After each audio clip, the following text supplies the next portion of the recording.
믿음이라는 것 자체만 놓고 보면 여러분 생각하기에 믿음은 가벼운 것일까요? 무거운 것일까요? 제가 이 믿음의 무게에 대해서 생각을 해보다가 이 믿음이라는 것 자체가 풍선처럼 가볍고 풍선 바람 빠지듯이 우리의 삶에서 바람이 쫙 빠져버리는 그런 것이 믿음이라는 것이죠. 제가 우리의 믿음이 정말 풍선 같구나라는 것을 깨닫고 믿음의 무게를 늘려봅시다 라는 말씀을 드리려고 하는 것이 아닙니다. 왜냐하면요, 믿음의 무게라는 것은 무거워질 수 있는 것이 아니기 때문에 그렇습니다. 왜냐하면 사람들은 이 믿음이라는 것보다 내 삶에 중요한 것들이 더 많아. 당장 먹고 사는 문제보다 믿음이 더 중요해. 과연 얼마나 될까요? 말씀에서도 나와 있듯이 예수님은 자신이 생명의 떡이라고 하셨지만 지금 나에게 필요한 것은 생명의 떡이 아니라 지금 내 배를 배부르게 해줄 수 있는 그 떡이 중요하다라고 여기며 살아가는 것이 인생이라는 거예요. 그래서 믿음은 무거워질 수가 없습니다. 그러면 그렇게 풍선같이 가벼운 믿음을 곁에 두게 하려면 어떻게 해야 되는가? 내가 가질 수 있는 그 인간적인 믿음을 생명의 떡을 기대하는 믿음으로 바꿔낼 수 있어야 한다는 것입니다. 우리가 때로는 육신의 떡을 기대하는 마음으로 예수님을 찾을 수는 있어요. 그런데요, 중요한 게 뭐냐면 내가 육신의 떡을 기대하면서 예수님께 왔더라도 주님의 말씀을 듣고 육신의 떡에서 생명의 떡을 기대하는 마음으로 바꿔내지 못하면 우리 마음에 남는 거는 뭐밖에 없다? 실망감밖에 없어. 그리고 그 가벼운 믿음은 풍선처럼 쉬 하고 날아가 버리는 거예요. 펑 하고 터져버리는 거예요. 믿음을 곁에 두기가 어려워질 수 있다는 것입니다. 그렇게 예수님께서 생명의 떡 되심을 믿는 것, 그걸 바꿔내는 것, 그것이 누구의 일이라고 성경은 이야기하고 있죠. 그게 하나님의 일이라는 거예요, 여러분. 하나님의 일이 뭐냐?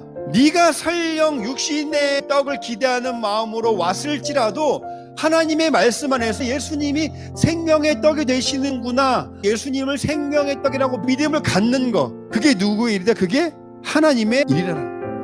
여러분, 하나님의 일은요, 뭔가 내가 세상에 살면서 막 문제가 해결되고 건강이 회복되고 그런 일도 하나님의 일에 속하기는 해요. 아닌 건 아니에요. 그런 일도 하나님의 여러 가지 일 중에 부분이긴 하지만 이게 핵심적인 일은 아니에요. 그러면 하나님의 일은 뭐냐? 그런 것들을 경험한 사람들이 하나님을 찾았을 때 생명의 말씀 대신 예수님을 믿는 믿음으로 바꿔내는 거, 그게 하나님의 일이라는 거예요. 그게 성령님의 일이라는 거예요. 여러분, 성령님께서 우리에게 오신 이유가 무엇입니까? 예수님 말씀을 깨닫게 하고 예수님 말씀을 생각나게 하고 예수님 말씀을 기억하게 하시는 게 성령님의 일이잖아요. 결국에는 뭘까요? 내가 이 말씀을 통하여서 내 믿음을 하나님의 일로 바꿔내는 거, 그게 성령님께서 우리에게 하시는 일이고 우리를 도우시는 일이 된다는 사실을 믿으시기 바랍니다. 여러분, 이게요, 하나님의 일이다라고 했을 때 이 일이 하나님에게는 가장 중요하다라는 거예요.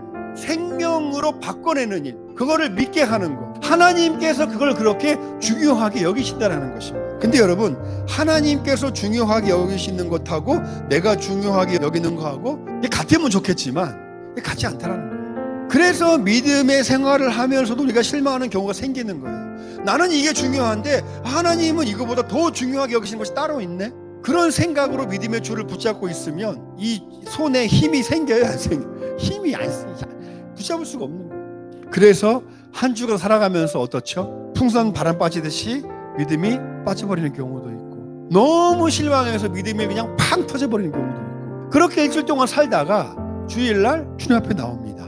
그러면 주님은 다시 나에게 풍선 쥐어주듯이 우리들에게 다시 믿음을 쥐어주십니다. 어떻게 하라고? 잘 간직하며 살아라 라는 말. 여러분, 그게 아버지의 사랑이에요. 풍선 잡기는 쉬운 일은 아니에요. 그러나 풍선을 간직하는 것처럼 믿음을 잘 간직할 수 있을 때에 그 믿음을 통하여서 하나님의 놀라운 은혜와 그 사랑을 경험할 수 있고 우리가 더 하나님을 기쁨으로 고백할 수 있게 된다는 사실을 믿는 저 여러분 되시기를 주님의 이름으로 축복합니다.